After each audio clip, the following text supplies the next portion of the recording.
Hi, my name is Mary, and I'm the person who survived in the plane crash. Moreover, after the air accident, I spent 2 days on a deserted island. This year, my mother participated in some kind of competition on a social network and won a 2-hour private plane trip for two. But since our family consists of 3 people, we were allowed to use the prize in such a composition: mom, dad, and me. We all look forward to the day of the flight. To tell you the truth, I have never tried flying before, so this experience was to be the first and unforgettable for me long in advance. I began to watch videos with takeoffs and landings of airliners. I read about the feelings of the passengers during takeoff and landing. I studied information and statistics about plane crashes. I'm just the kind of person who's used to preparing for everything thoroughly. I decided to take a couple of plastic bags with me in case I would get nauseated: earplugs, earphones, a mint gum, and a lighter. Don't ask. I just read that every passenger should have all of these items on board. In addition, on the eve during the health and wellness class, we studied the rules of behavior in extreme situations and even indirectly reviewed an airplane crash. After that, it seemed to me that I was ready to face a situation head on, and therefore, I was not afraid at all. Finally, the long-awaited day of the flight came. In 2 hours, we would fly over our city, its suburbs, our local sites, and make a small circle over the sea. I was very worried, but at the same time, I was fully expecting it. I was eager to see the world from a height of several kilometers. It was my lifelong dream, and then it was about to come true. At the air stairs, we were friendly, welcomed by a stewardess and 2 pilots with whom we would spend the next 2 hours. We settled down in comfortable chairs and were offered refreshment beverages before the takeoff. 15 minutes later, everything was ready. We fastened our seatbelts and our aircraft began to gain speed. Wow! How cool is this? No roller coaster matches it. I was just as pushed to the back of the chair, and as soon as I started to get used to such a state, we started to take off. It was just an indescribable feeling like nothing on earth. I gazed out of the window and watched how cars turned into tiny toy cars and homes became like matchboxes. Everything was so beautiful and unusual. Soon, the pilot said that we had gained altitude and we were allowed to unfasten our seatbelts and enjoy the flight. The stewardess brought us some snacks and a hot coffee. We were delighted. I had never thought that the houses of our city were built along strict lines and not just randomly. It turned out that every neighborhood unit looked like a square or a triangle. Just a perfectionist paradise, which, as you already understand, I am. After about 30 minutes of the flight, the first officer asked us if we were ready to fly over the sea, and of course we were. Wow, such a big sea, and these islands? I didn't even know before that there were so many of them. Some were absolutely incredible forms. For example, like a heart or like a cat's face. How beautiful and smart our nature is. Soon, the plane began to be shaken, and the pilot said that we would fasten our seatbelts and not worry. The stewardess checked whether we fixed the belts well, smiled, and assured us that everything was in order. The usual situation in airspace, which often happens. To be honest, I was a little excited, as well as my parents, but the calm and confident stewardess voice allowed us not to panic. My parents joined their hands with each other. They sat opposite me and told me that everything would be fine. The plane was shaken even more, and I had no one to snuggle up to. It was a bad idea not to listen to my mother when she offered me to sit next to her, but now it's too late to be sorry for what can't be returned. Meanwhile, our plane began to swing from side to side. It was already really terrifying and didn't look like ordinary turbulence. The last thing I remember is the stewardess trolley rolling around the cabin. When I recovered myself, all my bones hurt terribly. I had a headache. I was soaking wet and lying on the seashore while the waves were washing over me. To tell you the truth, I didn't remember what happened before, so I can understand how I turned out to be there. and I felt really thirsty. Next to me, I saw a piece of an airplane wing in the passenger seat. After that, I remembered our flight with my parents. Where are my parents? Overcoming pain, I went along the shore, but there were no signs of life nearby. I don't know how long I was looking for Mom and Dad, but when I came across the place where I started my journey, I realized that I was on an island. Then I decided that my parents were perhaps somewhere in the depths of the trees and went there. After a few minutes, I realized that I was completely alone there. It seems that earlier the human foot didn't step here at all. After that, I took off my clothes and decided to dry them while the bright sun was shining. And even before the sunset, I had time to prepare for the night, when most likely it would be cold. I picked branches and barks from the trees, and I also found my lighter. Fortunately, it was still in working order, and I decided to build something like a torch so that rescuers could find me. I still felt really thirsty and hungry, so I decided to return deep into the island to find some food. Of course, I couldn't find water, but I found an orange tree. It seemed that they grew there like weeds, so I brought lots of juicy fruits. Unfortunately, they turned out to be very sour, but I had no choice. I had to hold out for the indefinite period of time until someone found me and to avoid dehydration. The night felt cool, but 3 campfires didn't allow me to freeze, and thanks to the oranges, I almost didn't feel hunger and thirst. The only thing in the morning was my stomach ache. No wonder eating sour, unripe fruits isn't very healthy. You probably think, what a cold and horrible person I am if I just stopped thinking about my parents. No, I didn't. I just was completely sure that they were doing well. Well, at least I didn't doubt for a minute that they were alive. Still, they sat together and life vests were kept on their side. Therefore, even if they crashed somewhere out into the sea, they had a much greater chance for survival. The morning came, and it seemed that last night I even took a little nap, but I don't know how much because I didn't feel the time change. But for all the time I spent on the island, there was neither a single ship sailing nearby nor a single aircraft. But I knew that I couldn't change my location so as not to complicate the search for rescuers. So another day passed. I was very scared. Thoughts began to creep into my head. What if they wouldn't find me at all? What then will I become? The mistress of the Orange Island and die? Game over from eating citrus fruits. Then I saw a small boat that was sailing towards the shore. Having apparently noticed my campfires, I ran towards it and saw a man, apparently a fisherman. Having approached the shore, he asked what happened, and I told him, and then he replied that my parents are now on a neighboring island. He found them accidentally and was going to call rescuers, but he noticed me.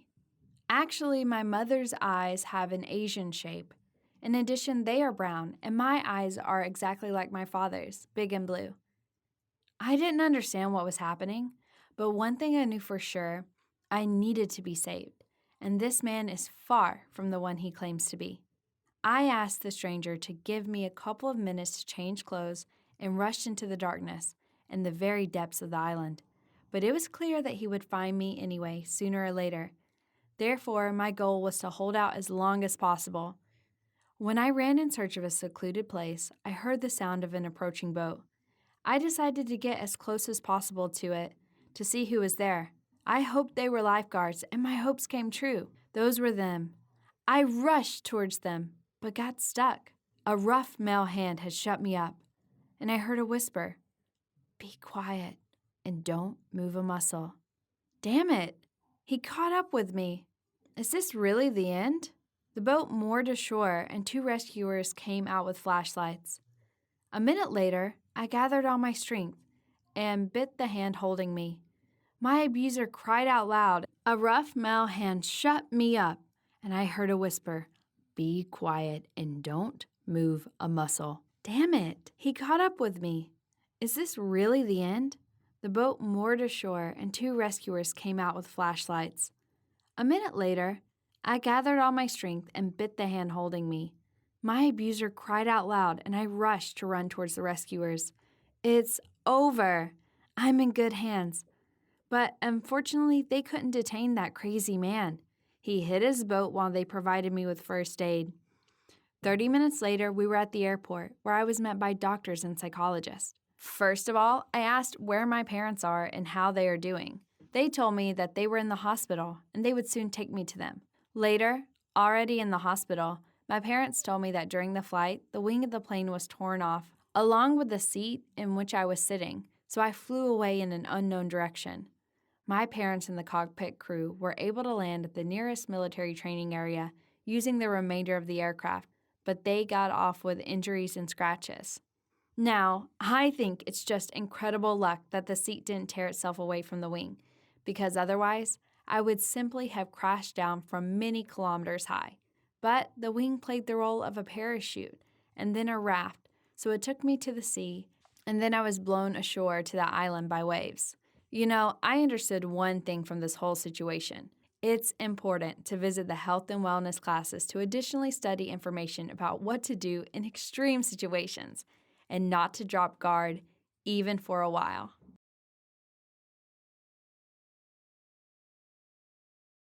Hi, I'm Vicky, and to be honest, I'm afraid to go to my job. Now, I don't work in some dangerous factory as a bodyguard or a police officer. I am just a nanny in a rich house. Are you intrigued? Then you will definitely like my story. Now, I'm in the first year of college, and just 6 months ago, I imagined my adult life in a completely different way. I thought I was going to have endless parties with new friends, a fun life full of adventure and freedom. But everything turned out to be completely different. It turned out that to achieve something in this life, you need to study and work hard. I went to a great college, but I had to move to a new city to do it. In addition, my family had to pay for my studies. At first, but soon they could no longer do this. It was for this reason that I started actively looking for work. Instead of hanging out with friends, I spent my entire life under the care of my parents and did not work anywhere else until I graduated from high school. The only thing I could do well was clean the house and look after my little brother. After evaluating my abilities, I realized that I would make a good nanny, and I just came across one very tempting job with a large salary. The interview passed without any problems. I even lied a little bit about my skills to get the job. The family liked me, and they were happy to take me. However, something made me uneasy.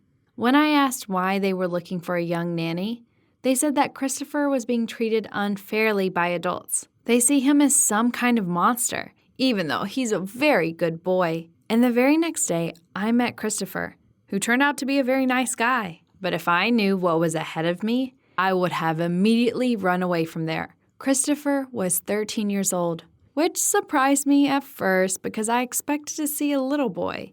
The boy was incredibly friendly and showed me the whole house, which was huge. We even had to interrupt the tour for dinner, after which Mr. and Mrs. Lawrence left, and that's when scary things started happening. Christopher and I continued to look around the house. The boy showed me a very interesting room. He said that it was the bedroom of one of the previous owners who tragically died in it. As I gazed in awe at the eerie dark room, the door slammed shut behind me. I asked in horror what was going on, and Christopher said in horror that the door had slammed shut itself. I tried to open it, but it didn't work. I asked Christopher for help, but he said the key to the room was long lost, so it was always open. And that's when I really panicked. The darkness around me began to thicken, and it seemed to me that someone was nearby. And then I heard Christopher screaming. He said that someone was in the house and begged me to help him out. We had to get out, and the only way was through the window. I climbed the thin ledge to the room where the window was open. I ran to Christopher, and I was speechless.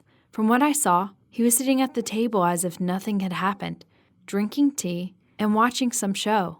Recovering from the shock, I asked what had happened, but he just looked at me with a puzzled look. Christopher didn't seem to understand what I was talking about at all. Suddenly, I was seized with such anger because I was sure that this guy was kidding me, but I did tell him what had happened because of him. Then Christopher looked at me strangely and said that he had been sitting here all this time after dinner and had not come to that room because it was located in the forbidden wing of the house.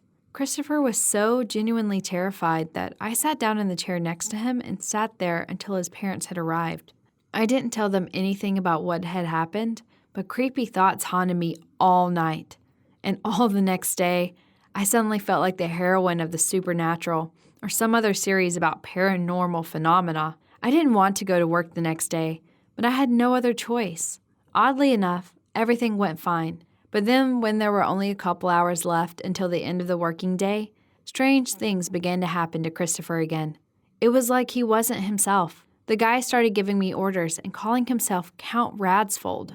Christopher would destroy everything and littered it if I didn't do what he wanted. As a result, as a maid, I brought him fresh juice and imitated various animals to amuse him. I waited impatiently for his parents to come and tell them everything, but a few minutes before they returned, Christopher fell asleep abruptly and then woke up just as abruptly. He looked at the terrible mess around him and asked what was going on. In the heat of my anger, I replied that he had arranged it all himself. Christopher looked at me again, frightened and confused, saying that he was fast asleep. And then my anger turned to fear. I told the guy about his antics and about the Count's Radsfold, and he sincerely insisted that he would never allow himself to do this. Later, I decided to ask Lawrence who this Count's Radsfold was, and their answer shocked me. It turns out that this was one of the former owners of this estate. He died within these walls, and many terrible rumors swirled around this person. The parents on purpose did not say anything about this Count to Christopher, so as not to frighten him. But if he didn't know anything about it, then he wasn't pretending. He really was possessed by a spirit. I didn't sleep at all that night out of fear. It all sounded like a stupid prank, but I couldn't believe that a 13-year-old boy could lie so blatantly and skillfully. When the next day I was asked to look after Christopher at night, I even wanted to refuse. It was too creepy to sleep there, but Lawrence had offered such a large sum that I couldn't resist accepting it. What was I thinking about? The evening passed without incident, but I was afraid of every rustle. I'd hoped I'd be able to stay up all night, but I was pretty exhausted from college that day. Christopher saw that I was falling asleep and covered me with a blanket. I just closed my eyes a little and didn't notice that I fell asleep. I woke up to strange noises in the hallway. When I got there, I cried out in surprise because Christopher was standing there with his back to me, motionless. I called out to him and he turned. The guy was as white as a marble, with dark circles under his eyes and red spots on his clothes. The guy began to sway from side to side, and then in a voice that wasn't his own, he said that Christopher was no longer there. There was only Count Radsfold. I screamed loudly and ran from there. I hid behind the first open door I came across, and to my horror, I realized I was again in somebody's creepy bedroom. When Christopher walked in, I screamed so hard I almost lost my voice. I stopped screaming only when I saw a smartphone in Christopher's hands. He was grinning contentedly, and when he saw my stupid expression, he actually laughed. I couldn't even ask what was going on. Christopher showed me the screen of his smartphone with satisfaction. It turns out that he filmed the whole scene and already actively sent the video to his friends. Then Christopher smugly said that he secretly filmed the reaction of his nannies as a joke. I couldn't believe that he was capable of such a thing. The polite and sweet guy immediately disappeared, and I saw Christopher's true face.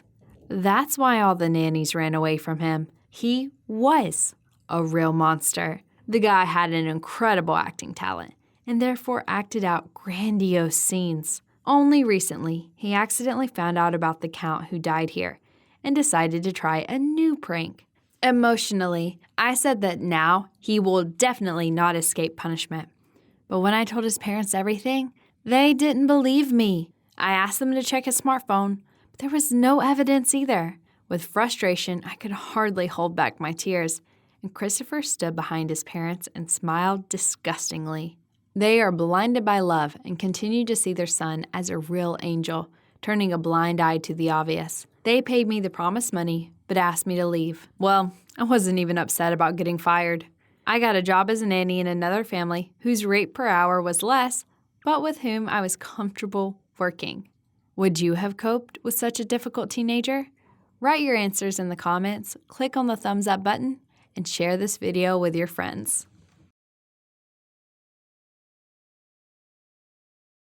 I was putting my surfboard in the trunk of a car when suddenly I heard shouting coming from a house nearby. I often heard yelling and cursing coming from the windows of that strange house. My mother was saying that a father and his son lived there. She claimed that she knew the father when he was a very violent man and was truly sorry for the son who got so unlucky with his parents. I used to pay almost no attention to that house, but now the yelling and cursing was so loud. I almost reached for the phone to call the police. Suddenly, I saw a guy climbing out of the window of the house, and I couldn't stay away. I slammed the trunk and ran towards the guy. Even though he was walking away with great speed, he had a noticeable limp. "Hey, did something happen?" The guy didn't even seem to look in my direction. He just kept walking forward, away from the house. "Back off." I didn't even think about backing off. "Maybe you need help." "Leave me alone." There was pain, and I heard the guy's voice. His behavior frightened me a little. I probably would have understood more if he'd swung or sent me away in a harsh way. I stopped deciding that the guy really should be left alone. After all, I had done my duty. I didn't stand away. I went back to the car. I turned the key in the ignition, turned on the music, and tried to forget about this unpleasant story. I didn't know yet that the story had only just begun. Let's get acquainted. I'm Ellie, and today I'm going to tell you about my boyfriend who lives in a cave. The next day, I found myself on that wild beach again. The wave I had managed to catch was keeping me awake. I spent half the night thinking about how I could go back to that place again and have a great time. Out of all the beaches, I had always preferred the wild ones. On the beaches like this, you won't meet lots of people and can be alone. In this particular place, only I and a few other surfers knew that it was forbidden to swim, much less surf. It was because of those rocks that everyone looked at with apprehension. If the flow carries you to the rocks, you'll be in trouble. I've been surfing since I was a kid, and I knew this beach like the back of my hand. So now I was standing all alone on the shore and was looking into the distance, waiting for my wave. I was lucky. I didn't have to wait long for a huge 3-meter wave, as if calling me to dive into the water and compete with it. Wasting no time, I grabbed the board and went to meet her. The wave was coming right at me. I was securely on the board, getting ready to ride it, and I was already ready to stand on the board when suddenly my foot slipped. I lost my balance and collapsed into the water. A huge wave swallowed me whole like a shark swallowing a gaping fish. I tried to desperately swim to the surface, but because of the impact, I swallowed a lot of water and I lost orientation in space. I was ready to say goodbye to life when suddenly I saw a dark figure approaching me. Someone grabbed my hand, and then I blacked out. I woke up on the beach. Someone's wet lips covered mine. And no, it wasn't a kiss from Prince Charming. My savior was giving me mouth-to-mouth resuscitation. I was still not thinking or seeing very well, so I couldn't see his features. I only remembered his broad shoulders and his sturdy, strong arms. After a few minutes, I finally came to my senses, but my savior was no longer there. I would have gladly waited for the kind stranger for a while and thanked him for his courage, but my head was spinning, so I grabbed my board and shuffled my feet. I made it to my car. Time passed. A whole week had passed since the day I almost drowned, and almost every day I went back to my favorite wild beach. True, I no longer dared to ride alone, and even if I had decided to, it would have been problematic. The surfing season was open, and my friends joined me every now and then I had no intention of conquering any waves that day. I just sat on a hill and watched others do it. To be honest, I was hoping to see my savior, to recognize him among my friends. He was a very good swimmer, so I came to the conclusion that maybe it was one of the local surfers, Fred. Maybe shoulders seemed broad. Maybe Steve? Nah, he's a coward. He wouldn't go under a wave like that. Then who? My thoughts were interrupted by a heart-rending scream. I saw one of the surfers floundering helplessly in the water, waving his arms. He was already hurtling towards the rocks, but none of the guys rushed to help him. I had nowhere to go, so I ran into the water. I took off my jacket as I went, but before I had run a couple of meters, I stopped. Someone was already swimming to help the surfer. I had never seen people swim that fast before. The brave stranger grabbed the drowning man by the shoulder and started pulling him towards the shore. He pulled the man out onto the sand and tried to give him artificial respiration, but the surfer regained consciousness and coughed. We all shouted at the daredevil that he was good, but he seemed to be uncomfortable with our attention. He walked away quickly from the beach, and it was like I was electrocuted. I'd seen him from a distance, but I recognized his broad shoulders and muscular arms. It was him, my savior. I took off and ran after him, forgetting about everything. As I ran, I stumbled over rocks and bumps through the sticky sand. The guy was already out of sight. No matter how hard I looked, he was nowhere to be seen. All I'm left with is footprints in the sand. Suddenly, breaking off at the rocks, I went back to the beach and started interviewing my buddies, hoping that one of them might have known the mysterious rescuer. But the guy's answers didn't make me happy. No, it was the first time I saw him, but the speed he had was crazy.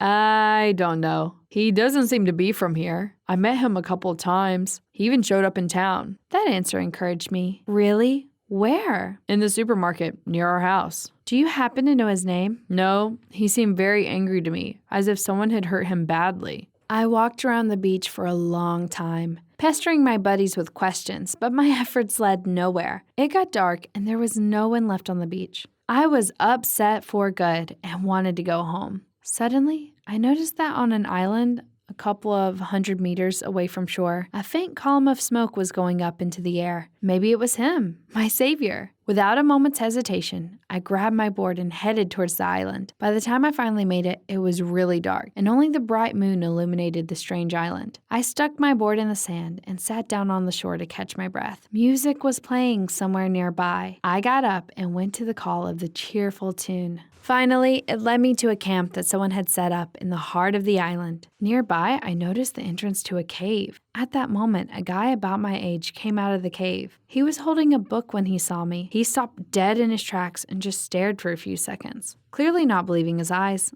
I looked at him the same way. The last thing I was expecting to see in the hands of a man living in a cave was a book. Who are you? Why are you here? I couldn't tell from his tone whether he was mad at me or not. I came to thank you for saving my life. I think you've come to the wrong place. I didn't save anyone. I remember broad shoulders, strong arms, tall stature. You look just like that guy. Thanks for the compliment, but I haven't left this island for a month already. I couldn't hide my disappointment. Strange. I was sure it was you. And what are you doing here? I live here. He shrugged. In a cave? Well, yeah. What's the big deal? Indeed. Every other person I know lives in a cave. I snorted. Why aren't you at home with your mom and dad? I never saw my mother, and my father no longer exists for me. What did he do? The young man who had been frank suddenly changed his face. That's enough. No more questions. There was a very uncomfortable pause. I tactlessly barged into this guy's world with my questions. Meanwhile, his life was clearly not easy. Can I at least get your name? He softened. You can call me Kai. And I'm Ellie. Will you come to the surfing competition tomorrow? It won't be far from here, on a nearby beach. Why? I'm taking part in it. I mean, they're for pros. I wouldn't say you're ready. I'm fine.